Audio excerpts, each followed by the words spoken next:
Back on June 23rd this year, I got a call from a homeowner in Cathedral Town Markham. He needed to sell his property and he needed to do it fast. The reason? He bought a new home and the closing was set for December this year. He told me, I need to sell and use the money for my new home mortgage. I remember the first thing I asked him. The market is really slow right now and could stay this way until the end of the year.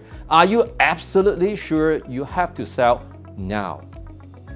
Yes, indeed, he said, without hesitation. So our team looked into the recent transaction in Cathedral Town Markham. We were shocked. No sales for a few months. Not a single one. And several good properties at reasonable price had been sitting on the market for 5 months. This was going to be a challenge. But failure wasn't an option. If we couldn't make this sale, our client may lose his deposit on the new home. Worst, he could face a lawsuit from the developer for not closing. Our mission was clear. Sell his current home, secure his fund, and do it before that December deadline. Today, we are in a new era of resale. And let's be real, when the market is hot, anything can sell. Even properties that are not attractive will move, so long as the price is right. Now, when the market cools off, things change. You start seeing properties sit around for 3 months, sometimes even longer. And that's with a reasonable price too. It is common scene right now in Toronto, and sellers know it is a different game. For the top 10% of homes, the right price will get them sold whether the market is hot or cold. Selling a big home in a slow market is tough enough. Add in the deadline and competition, we definitely need a solid strategy. Today, I'm going to take you through exactly how we did it in a down market and still came out on top.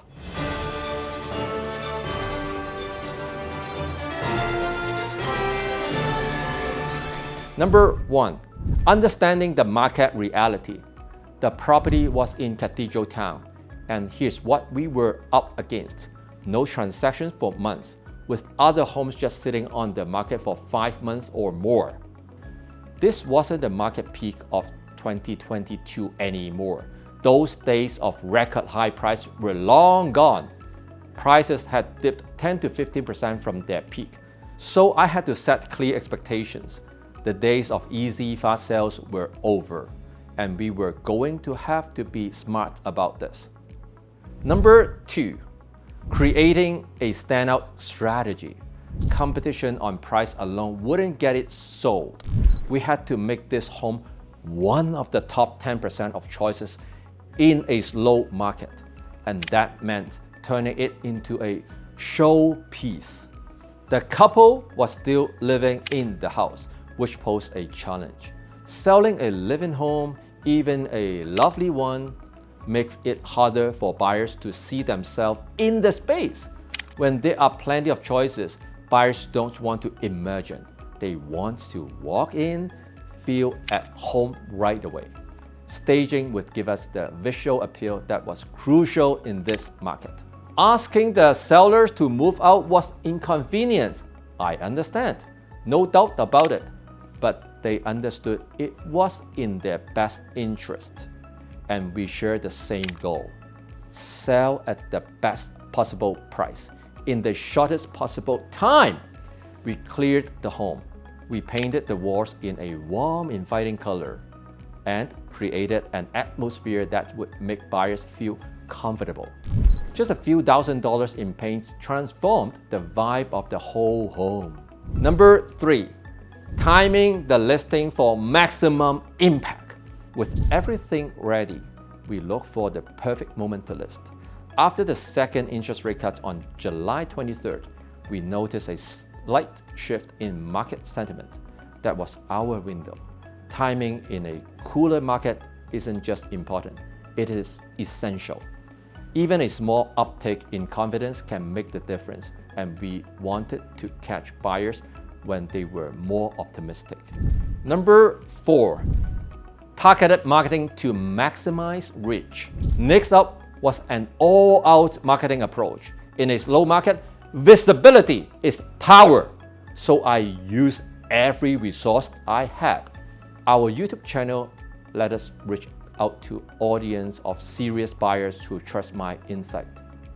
Our Instagram is a great way to capture interest quickly and get eyes on the listing fast.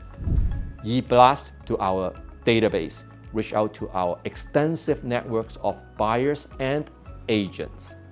With so many homes sitting unsold, getting this property in front of the right audience was essential.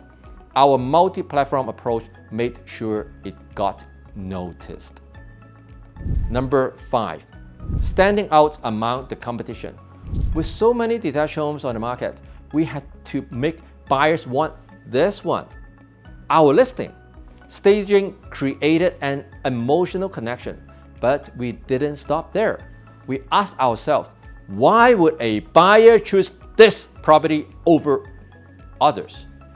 Creating that connection and sparking interest in a competitive market is where experience comes in. We went beyond just showing a house. We created a space that felt ready for the next family to call it home. Number 6, evaluating and adjusting based on showings. After a lot of showings, we hadn't yet received an offer.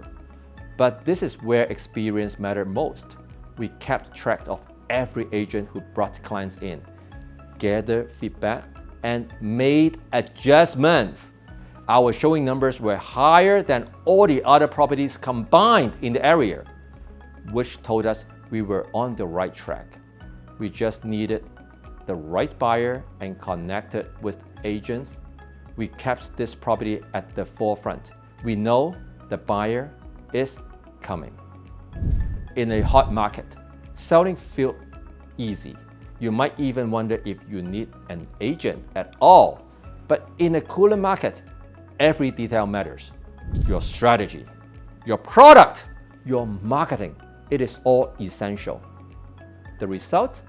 We sold it for $1.8 million, a price that surprised all the agents in the neighborhood and put a huge smile on our client's face.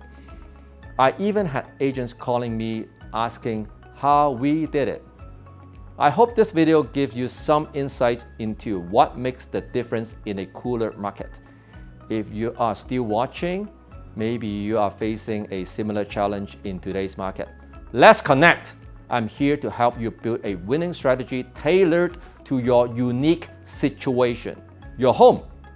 Click the link below to set up a meeting with me, and let's make sure your home stands out, reaches to the right buyers, and brings in the best result.